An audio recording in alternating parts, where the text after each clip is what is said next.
A very warm good morning to all of you, and welcome to this second day of the webinar on Life Writing New Perspectives.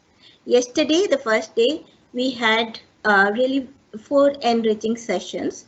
One was by the mentor of the Center of Excellence, Professor Jatin Nayak, and then we had Professor Kaiser Haq, who emphasized on the uses of life writing for the South Asians.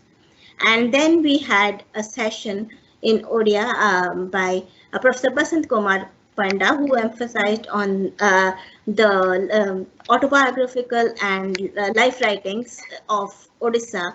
And he not only did he touch upon 20th and the present contemporary time, but he went down the line in the history of Odia literature, and he gave very invigorating examples of the richness of Odia autobiographical writings that are even available in different sources at this point of time.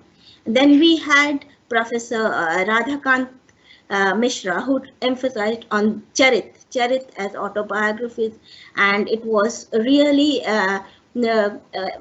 very, like, he started with Ramcharit Manas and he came up to the contemporary times. So the Charit as a form of life writing is what he emphasized upon, and that also did dawn upon many of us that we can take up Charit, also include Charits also in our center activity of the center. Today we have with us Professor Pramod Nayar. I would like to first invite Manisha to introduce Professor Nayar to all of us. On the behalf of the Center of Excellence, Rama Devi Women's University, I extend a very warm welcome to Professor Pramod Kumar Nayar. Our guest speaker for this session is an eminent scholar of English literature, Professor Pramod Kumar Nayar. He teaches at the Department of English, University of Hyderabad. He has authored and edited at least 44 books on a range of subjects. His academic work has primarily been in the areas of English colonial writing on India, post-colonial studies, post-humanism, and cultural studies, including celebrity suicides, digital cultural studies, and superheroes. He has also researched on various forms of precarity and precarious lives and written books and essays on human rights and literature, Dalit literature, extreme cultures, eco-precarity. He is also focused on post-humanism, and his works have been published regularly in journals and anthologies as well. He has won several awards, fellowships, and recognitions, such as the Junior Fellowship, Department of Culture, Government of India, Smarts Visiting Fellow in Commonwealth Studies, University of Cambridge, UK, Charles Wallace India Trust British Council Fellowship, University of Kent at Canterbury, Fulbright Senior Fellow, Cornell University, and the Visitors Award for Best Research in Arts, Humanities, and Social Sciences from the President of India, 2018. Professor Nayar has been visiting professor and visiting fellow to several universities in India and abroad. I am privileged to have been taught by Professor Nayar at the University of Hyderabad, and I'm indeed happy to welcome him to the first session of day 2 of this webinar. Today, Professor Nayar will speak on narrating the Alzheimer's self. Can't wait to hear you, sir. Over to Professor Nayar, please. Thank you, Manisha. Thank you, Madhusmita, for inviting me, and Center at Rama Devi Women's University. Am I audible to everyone? Is everything? Yes. All right. Okay. So thank you for a very gracious invite and an even more gracious welcome, which was a long speech from Manisha. I thought she was cutting into my time actually when she started speaking. But yeah, I've been busy with other stuff, so I missed the talks yesterday, and I'm sure these were things. Some of the things I have to say about writing the self have been already touched upon or discussed in detail by people like Professor Kaiser Haq. And I'm looking forward to my dear friend Rajkumar's talk later in the morning because I just finished reading his translation of the Odia autobiography, Dalit autobiography, from Oxford. So I'm sure there are several other things which will, in passing, connect to. What I have planned to do today is take an unusual genre, memoirs by people suffering from Alzheimer's and people who are caregivers for Alzheimer's patients. And I want to look at the idea of the self in the Alzheimer's memoir. Now, the obvious problem is that Alzheimer's reduces over a period of time your ability to use language. Alzheimer's memoirs are written by people in the early stages of the disease, when language is still with them. They have problems, so they lose words, they lose track of sentence constructions and all that, but there is still some functional language and functioning ability to put together sentences. So I'm looking at people who are writing these memoirs in the early stages of the disease. That's point one. Point two is that you always assume that the Alzheimer's disease person loses personhood, that they become something else altogether. And I want to discuss this a little bit because it's about the idea of the self. What is the self left in Alzheimer's? So my talk is called Narrating the Alzheimer's Self. In Dancing with Dementia, Christine Bryden, who suffers from dementia, writes, I quote, "We have no idea what the waitress thought of us, not knowing what we had ordered, asking about farmhouses, yet looking so normal.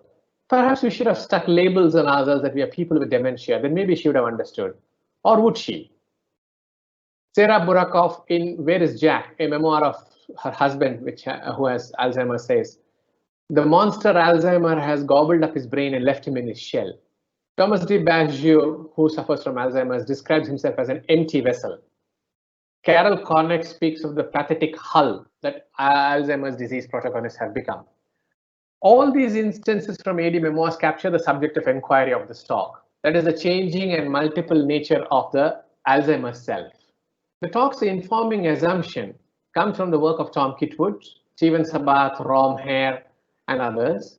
The demented stage, even in stage 7 of Alzheimer's, is actually an alternative rather than impaired way of experiencing life. That's the quote. Is an alternative rather than impaired way of experiencing life. For the Alzheimer's protagonist as a semiotic subject, the lack of continuity of the psychological self, the lack of awareness of the past and future, and the loss of memory do not always signify a total loss of identity. That is my thesis. That the loss of the psychological self, the continuity of past and future, and the loss of memory does not mean the destruction of the self. They have other forms through which this self is layered and built up. Carmelo Aquilina and Julian Hughes point to two such selves. One, the private subjective experience of being self-aware, conscious of who I am, what I am, which is seemingly dependent on biological structures, and the public observable aspects of the self, which depend on psychosocial structures, including social relations, culture, and language. As Alzheimer's proceeds and enunciation and self-recognition become increasingly impossible, the self's engagement with and the recognition by the world alters. They lose their ability to talk about themselves, that they do not recognize the people around them, and they become what is generally described as a shell of a person. The Alzheimer's self, unable to communicate except through snatches and fragments of some older memories, unable to recognize the world and the word, remains in these memoirs a person. That is, the Alzheimer's self is also a self. It may not be self in the way we understand it, because we assume a self requires psychological continuity and awareness of past and future, a continuity of memory. And when these are gone, diminished, we assume that they are no longer selves. And that's precisely the point I'm trying to make, that when these memories are lost, when enunciation is lost, there is still a kind of self that remains. So the world's interactions with the Alzheimer's self does not always produce a disintegrated self. At this point, the Alzheimer's memoir focuses on a relational self, an affectively responsive self, whose role play in the institution, the social order, and the narrative points to the continued existence of some kind of person. So we have to look at the self as layered, not just of one kind, one unified self, but several layers. The Alzheimer's self is embodied and is a subject of her or his storytelling. That's the point. That is up to the moment where the protagonist is still able to record her or his story. Following Paul John Eakin, the autobiography theorist, I argue that the Alzheimer's memoirs reveal the processes of making selves and the embodied nature of selfhood. How the memoir makes that self, a bit of it I will talk about today. So it is not enough to say that they're empty shells, they are husks, they are hulls. And the other favorite image which is used to describe the Alzheimer's self, zombies, that they are all zombies. It's a frequent trope when you look at descriptions of Alzheimer's patients or people in advanced stages of dementia, that they are zombies. And work has been done on that. I'm not dwelling upon that. That's a different subject altogether. I should also perhaps tell you that I am looking in this talk only at memoirs of people with Alzheimer's and people who are caregivers of Alzheimer's. I'm not looking at fiction. All right, fiction. There's a lot of fiction around Alzheimer's as well. The other point I want to caution is the reception of dementia is culturally specific. So it varies from country to country and culture to culture how we look at the demented people and the dementing process, as Tom Kitwood will talk about it. I should tell you that this talk is also part of a much larger project. It's a book I'm working on literature of Alzheimer's. I'm looking, this is a full-length book on Alzheimer's memoirs. So it's part of that project. And there are several parts to that book. I don't want to discuss that now. Maybe it will come up during the discussion. But this is one core chapter on the Alzheimer's self. So that's what I am adapting for this particular talk at your esteemed center. So my first point is, first section in the talk is the phenomenon of passing, the Alzheimer's self in and as masqueraded. If you remember the quote I opened with, Bryden, I'll read it out again for you. Christian Bryden says, we have no idea what the waitress thought of us. We looked so normal, she says. Maybe we should have labels stuck on our forehead saying we are people with dementia. Bryden is actually observing how the world expects the demented to look and how they expect the demented to behave in a certain way. Sally Magnuson, another person who has dementia, her mother's dementia, says, due to the stigma attached of having Alzheimer's or dementia, the sufferer tries to mask their true condition and pretend to be normal. This is an important point. This pretense of normalcy, to pass off as normal, is the act of passing. And this is a standard component of all memoirs. Judith Levine says, Alzheimer's sufferers are good at dissembling. Andrea Gillis describes her mother-in-law. Nancy seems barely, I quote, Nancy seems barely able to register the landscape. And when it's pointed out to her, she seems not to notice. Even though landscape does not attract or enthuse her, Nancy pretends it does, so as to humor her daughter-in-law. Jean Lee, who observes herself making mistakes at work, writes, Jean Lee has been diagnosed with Alzheimer's and she records this. Even familiar tasks like running the typesetter, the computer copier, or color copier became too difficult for me. So I started to work long hours to cover my mistakes. I was able to delegate everything, and only my closest pal at work, Janelle, suspected anything. This masquerade of normalcy is a common feature. Aaron Altera describes how he started covering up for his wife Stella's disconnected conversations. Stella has been diagnosed with Alzheimer's, and when people call her, her speech is not addressing what people have said, it's all fragmented. This is what he explains. This is what her husband Aaron explains to people. Stella had no more stake in the conversation and had left the room. So because she's not able to pay attention, Stella leaves the room in the middle of the conversation. And this is what he explains as justification or as an excuse. What can I say? Stella is getting older. She's a little rocky.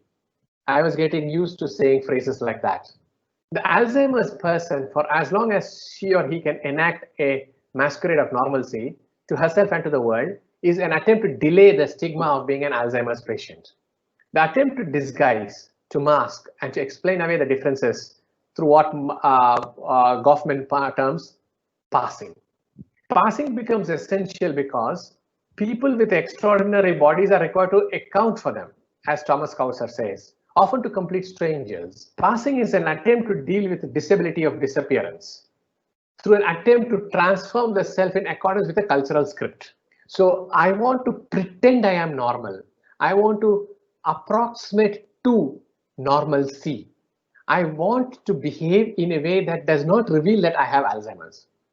This attempt to fit into the cultural script is the key component of what I'm calling passing.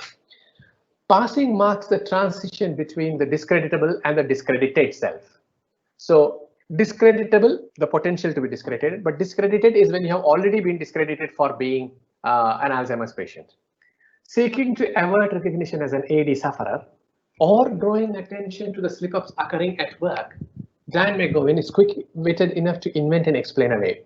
So for example, at one point her cousin walks in and she does not recognize him. And then she offers this as an excuse. I was just trying to keep anyone away from overhearing that one of my relatives is applying for a job. And she comments, she records, I certainly could think fast enough and corner and come forth with a believable bluff. That is what I'm trying to say. This is a self that tries to appear very hard to be normal. Even when they are making mistakes, they try to cover it up by making a larger case for how they are normal people. Okay, so when they make mistakes, people start noticing, and then the patient will say, you know what, I'm deeply stressed, I'm unable to focus, I've had a bad day. Nothing that will communicate the impression that they are in the grip of, or at least in the early stages of, an extremely difficult illness. So you start making excuses, you start explaining things, you start justifying things, and it is part of how the Alzheimer's self functions.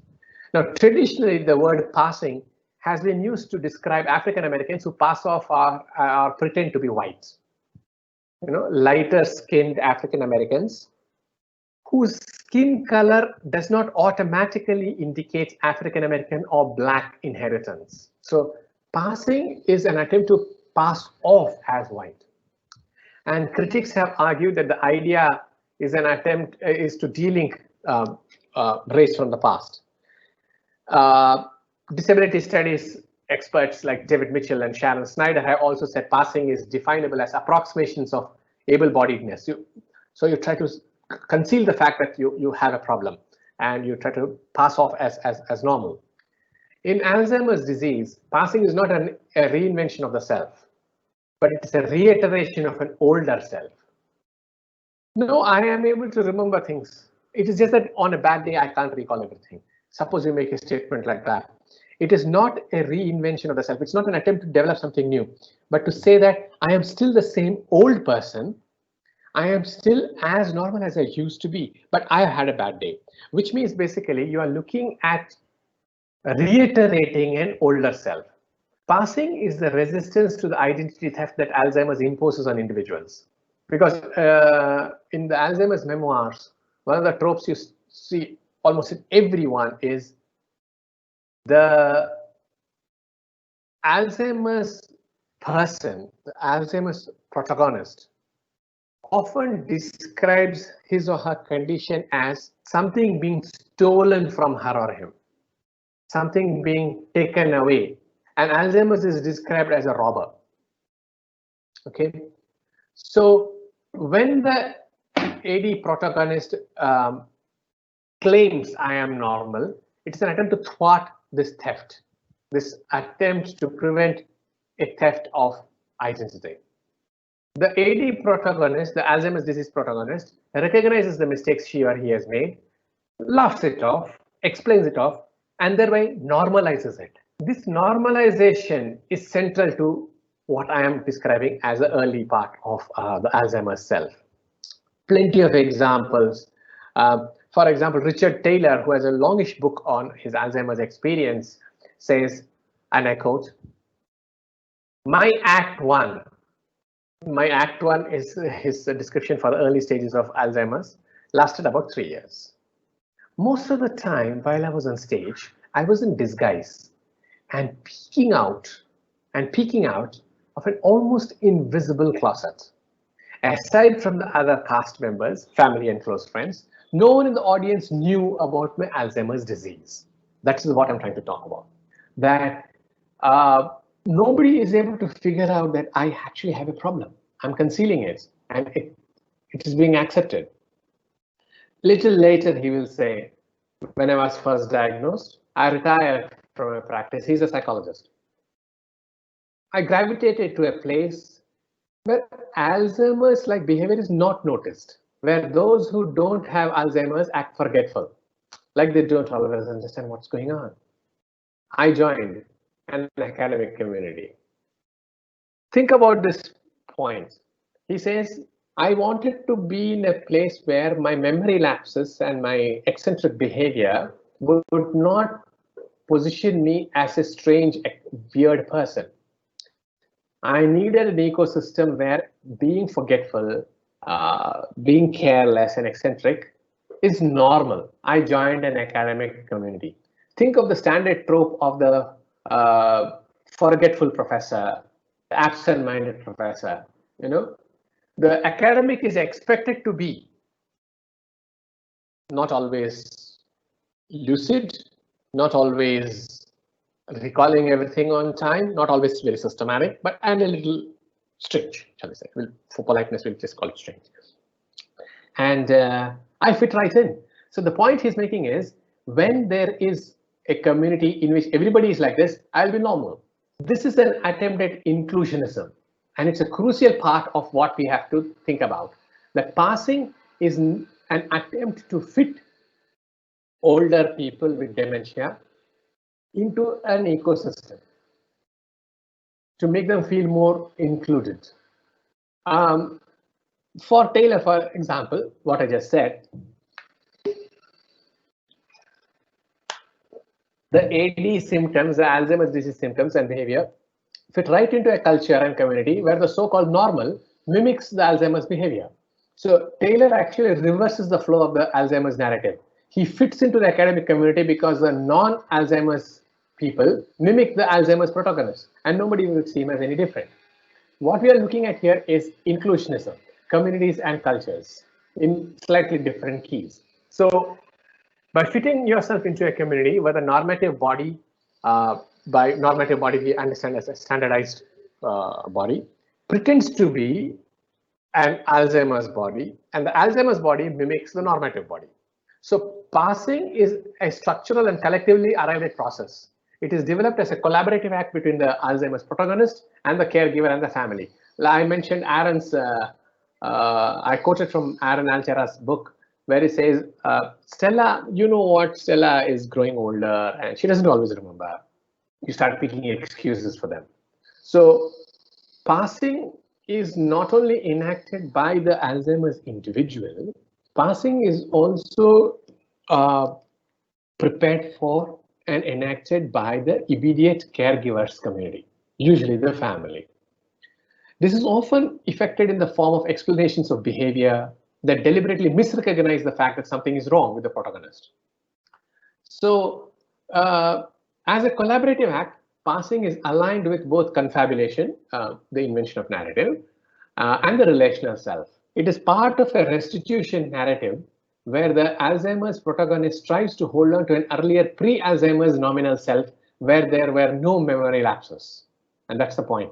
It's an attempt to hold on to an earlier pre-Alzheimer's self where there were no memory lapses. So that was my first section on passing. My second section in the talk is titled The Episodic Self.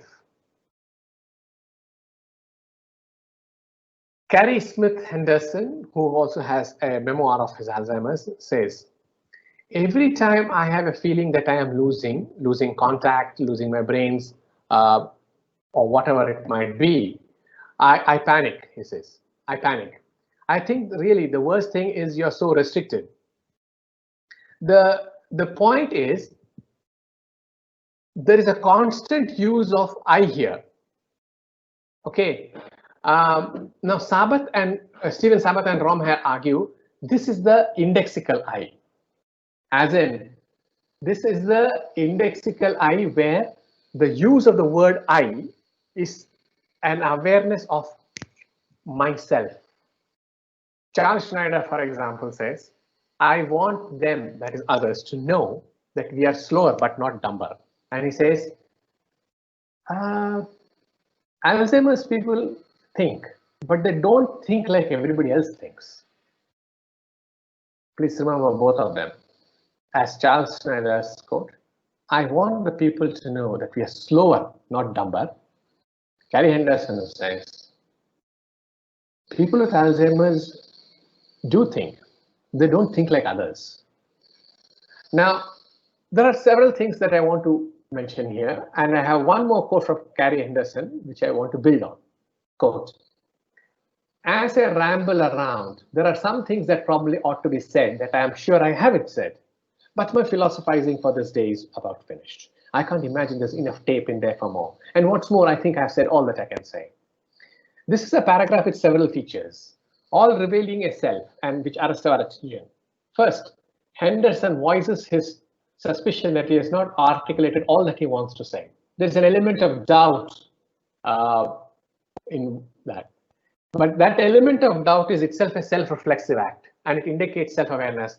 When I say, for example, I think there was something else I needed to say, it indicates a very conscious self that I have left out something. Okay. Second, he claims he has finished speaking for the day. All that philosophizing is done for the day. And by this, he gestures at two temporalities. More that remains to be said, signaling end of the day, and signaling the end of his speech. This alertness to the larger picture, I should have said something more, there was something I have forgotten.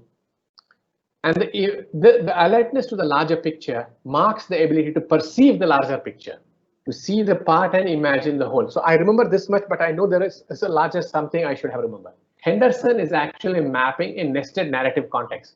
Today's discourse is a subset of a much larger discourse, which I haven't been able to remember. That is, I cannot recall what the other things were, but I know there was. This is the point I'm making, that there is an attempt to capture a personhood, even when you recognize that the personhood is a fragmenting one.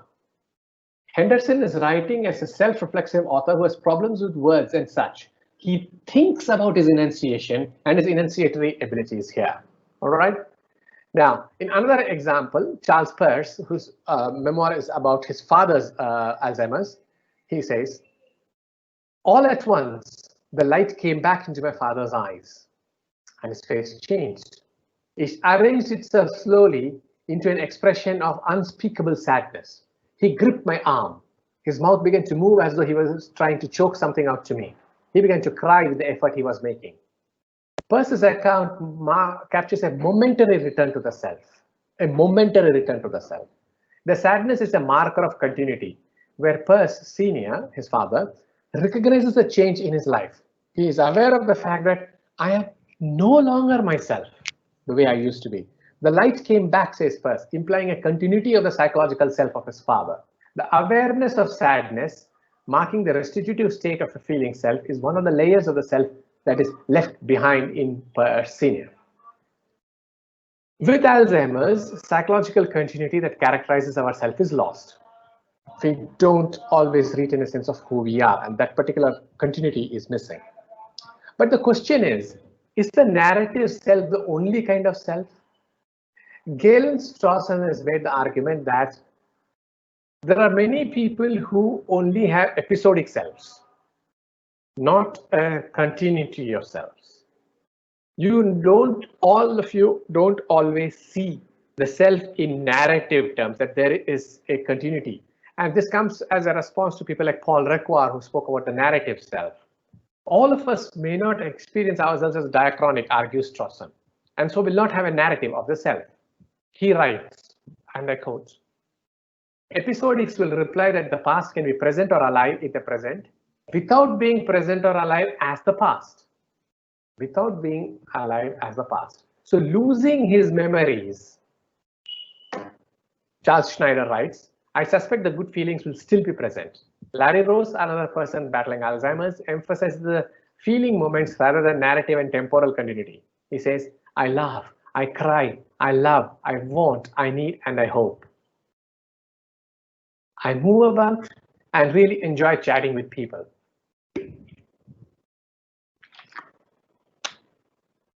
Thomas de Baggio speaks of the language of fear when he loses words, and he writes a whole paragraph on this.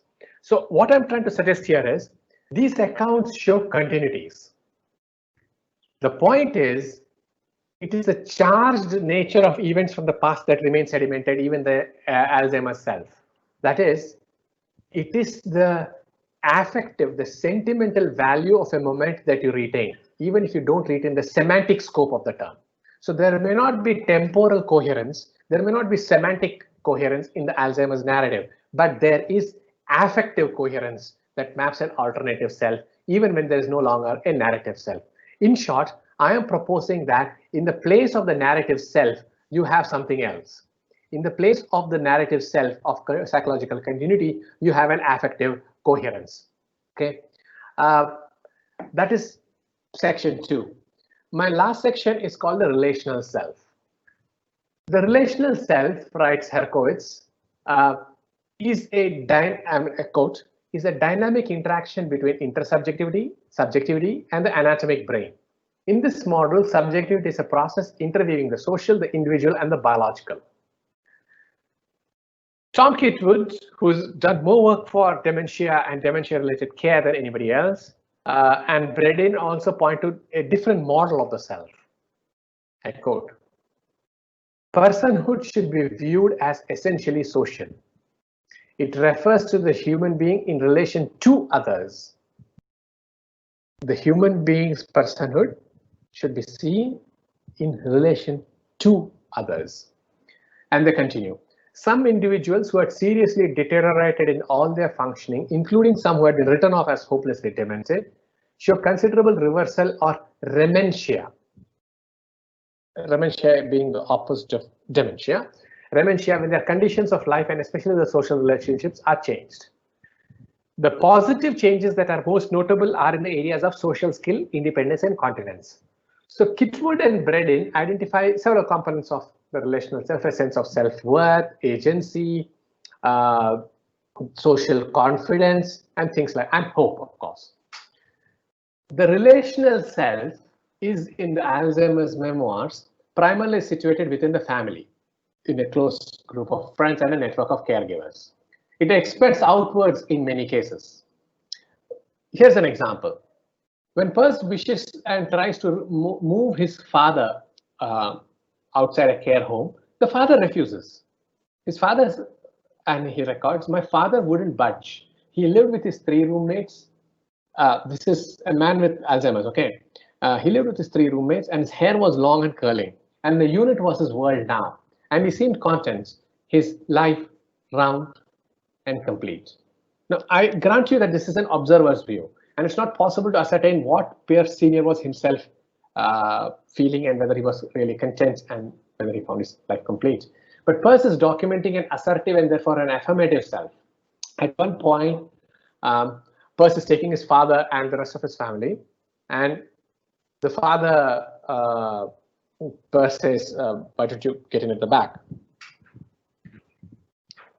And he writes, my father rode up in the front with me. He wouldn't get in the back. He didn't know who he was or where he was going, but he knew he didn't belong in the back seat. He wouldn't ride anywhere else. Now, think about this. The father has Alzheimer's, does not know where he is going, why he is going, but he knows he belongs in the front seat. This is social value. He values his social position, the identity marker, and one of the 4 features of the relational self, a sense of self-worth, agency, social confidence, and hope. The father, his son believes, knows that he belongs in the front seat. This is a sense of self-worth. Agency and the sense of self-worth are both asserted in the choices they make and the meaning they implicitly derive from the context. As a semiotic subject enmeshed within a system of privileges and choices, these Alzheimer's patients have made their points clearly, and they expect that his family will also respect this. So I want to sit in the front seat. You should respect my choice and my view on the matter.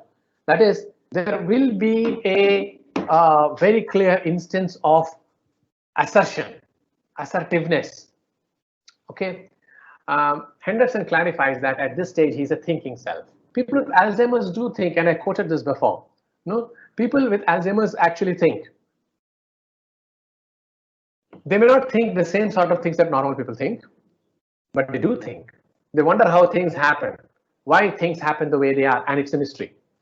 This is an extraordinary moment in Alzheimer's writing. Carrie Henderson is taking the so-called troubling aspect of Alzheimer's and turning it into an index of the act of the thinking self. As is established clinically and subjectively, Alzheimer's protagonists find it difficult to operate simple machines and tape recorders and things around the house. Now, when he says, I do think, I don't think like you think, but I do think. I don't know how these things work. Another protagonist writes, my spirit, whatever that is and means at any given moment, is shaken, weakened, and hesitant to express itself, but it's still alive within me. The loss of memory and declining cognitive abilities, Taylor implies, does not alter his spirit. He demonstrates his spirit even when he mentions the word. So the point is the social confidence in Alzheimer's protagonists, stemming from being able to demonstrate their continued usefulness, is constitutive of their relational self. I am still useful. And in most of the memoirs, one of the things they point to, all of them write about this, is I am writing this memoir so that it will be of some help to future people with, in the future with Alzheimer's disease. So the point I'm making is the relational self is signaled in the text and is supplemented by the framing of other connections with other relatives, their family, caregivers, and things like that. This relational self is what Julian Hughes claims calls a situated embodied agent, SEA, situated embodied agent. Julian Hughes defines the SEA as a human agent, a being of this embodied kind who acts and interacts in a cultural and historical context in which he or she is embedded. So while the person's agency might be whittled away, if personhood is embedded in the individual's life history and engagement with others, as well as his or her bodily form, then it makes sense still to talk of the person even in severe dementia. So if, for instance, we take the assertion made by Charles Peirce's father that I will sit in the front seat, Henderson's reiteration of his connections with the family, or Taylor's awareness and disagreement with his family is about taking care, we are actually assessing these individuals in terms of their life history. They are strong-minded, independent individuals aware of their self-worth. The SEA perspective of the relational self, which is embodied in gestures towards their families, carers, caregivers, and others, leads to a further point. People who with Alzheimer's, when they are recording, at least those who write the memoirs, are aware of the fact that one day they will not be able to recognize their immediate family members. They acknowledge that one day they will not only recognize their family members, they also lose the language if they do recognize. So gestures such as touches, smiles, reaching out, or even communicating with facial gestures, which are all documented, are embodied mannerisms that are the product of cultural historical training. So for many of these people, when they're unable to respond in other ways, the gesture, the affective, the touch, the pat, which we call second nature, which is part of our personhood, is their self. So the onus on those around the Alzheimer's protagonist is to hold them in personhood, even when the protagonist is unable to recognize or express a recognition of the people around. So that is, just because the Alzheimer's protagonist cannot know the difference between being treated with respect or not treated with respect, that does not become a reason to deny them the respect due to them as persons. Second nature is social and embedded. It is situated in these memoirs within the structure and context of the family.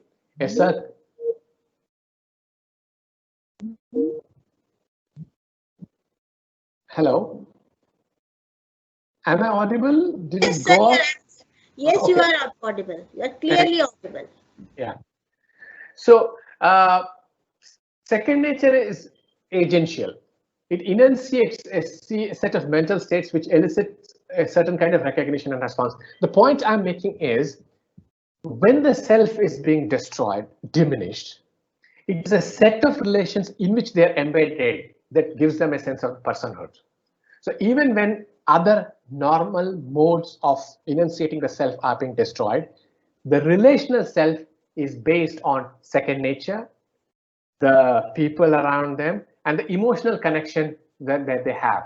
That is, the emphasis on the emotional connection of love for others signals a reciprocity and the response of one person towards another. When second nature fails for people with Alzheimer's, the continuity of affection from an earlier time elicits the same response from other people. So the relational self is crucial because for many, when the ability to say, oh, I know who you are, I know what I am, I know what our relationship is, that ability is being lost.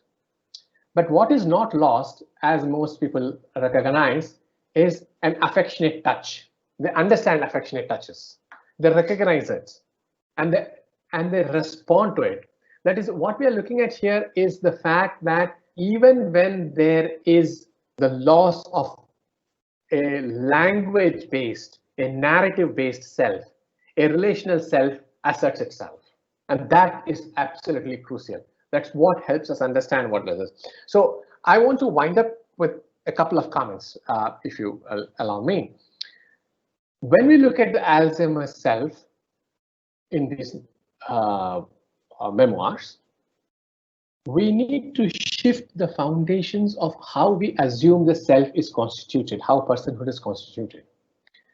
The personhood is constituted, as I have outlined, in 3 stages. Passing, when they try to masquerade as normal people. It is constituted through the episode itself.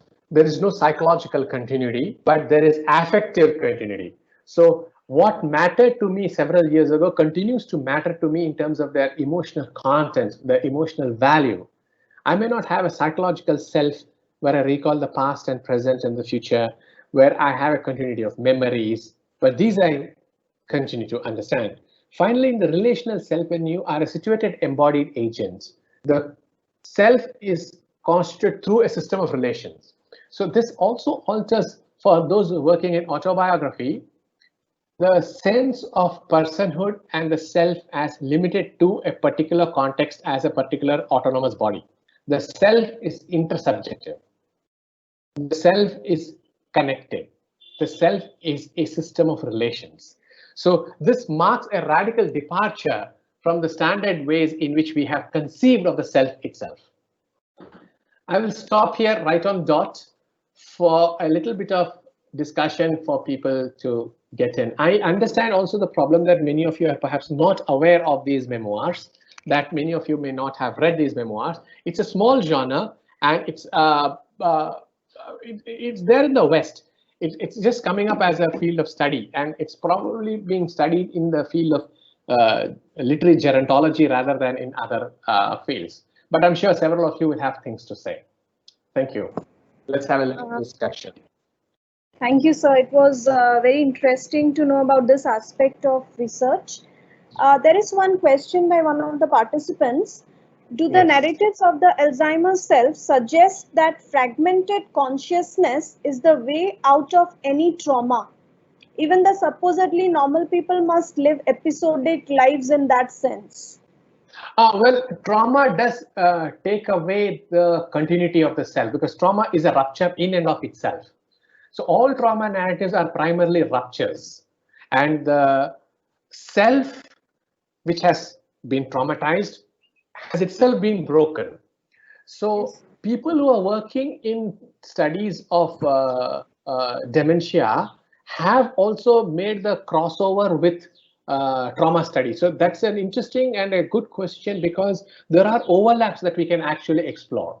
You know, that people who work with something like literary gerontology, people in sociology who are working with gerontology, like Lawrence Cohen and others, are also looking at trauma, because there is a significant overlap in the process of the destruction of the self, shall we say.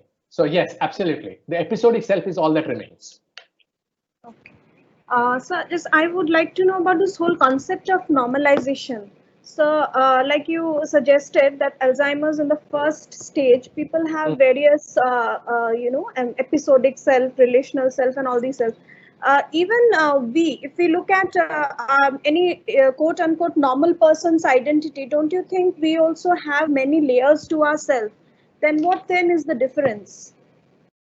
Well, the difference is that we are not losing our abilities, right? Okay. These are people whose abilities are being severely impaired, you know, Yes.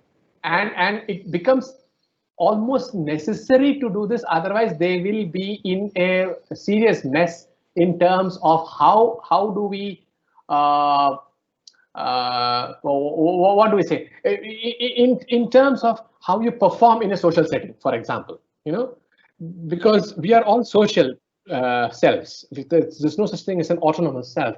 So we do invent ourselves. Eliot put it well, didn't he? To prepare a face to meet the faces that we meet. That is the construction of, it's a self-fashioning. The difference is in the case of Alzheimer's, they will be criticized, or they might lose their jobs, they might lose their social relations, their lovers, their colleagues, uh, their friends who will be alienated because they are working well below performance levels, acceptable performance levels. So passing is a survival strategy. So that's what I'm trying to say is a crucial part.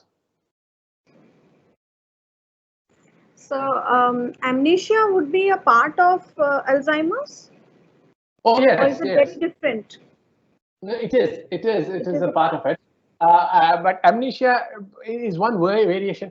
Alzheimer's is actually not a disease; it's a set of conditions and syndromes, and you have related ones. For example, you have frontal lobe degeneration disease, Parkinson's disease, Parkinson's with Lewy body amnesia, dementia, and various kinds. So, but yes, it is. Yeah, it's very interesting. I'm in this area of research, mental health and literature. It's very interesting. There are no more questions. I'm Sir, sorry, I if didn't you hear would you. like to ask, Yeah. there is one more question. Yes, sir. Okay. The material and social realities of those aligning with lying, I think there's some typo.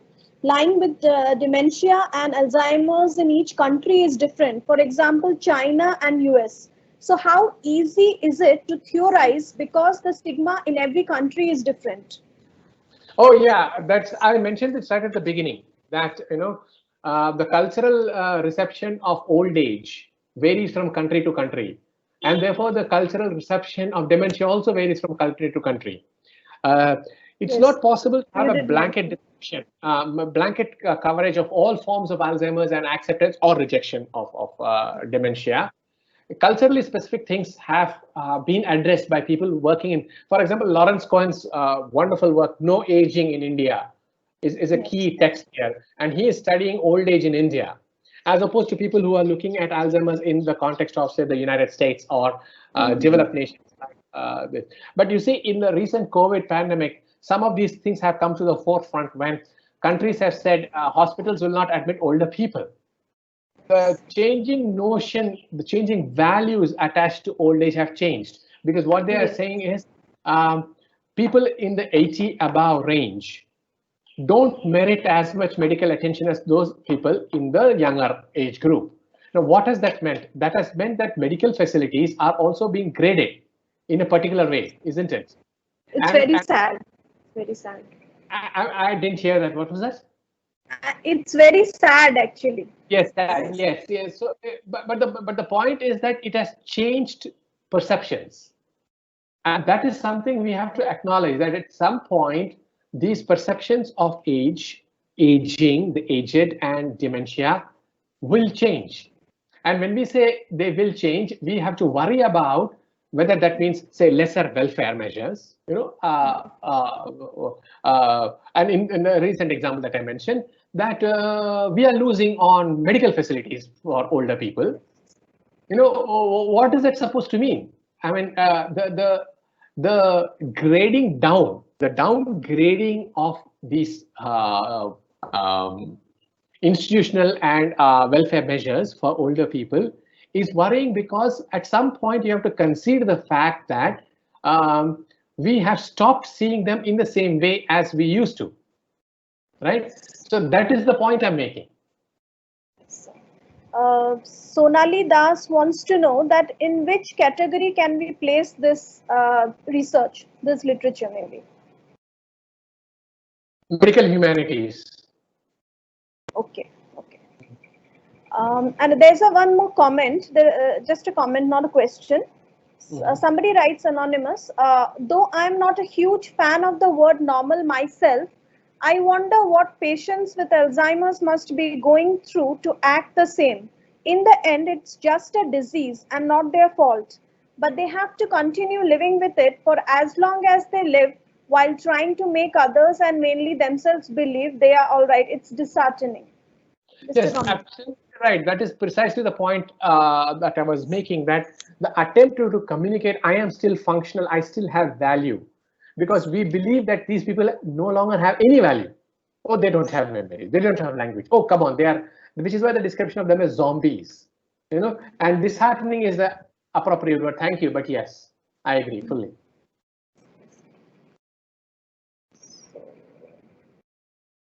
So the session was very engrossing. I think there's one more question here, Manisha.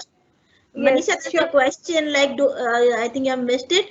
Do we have any specific example of life writing in this category from India? Yes, we do. We do have. Ramit Samadar has a book. I'll send you the title on taking care of his wife who had Alzheimer's. There, I have published an essay on dementia in Indian writing in English, but it's in fiction. Yeah, there are very few memoirs by Alzheimer's patients.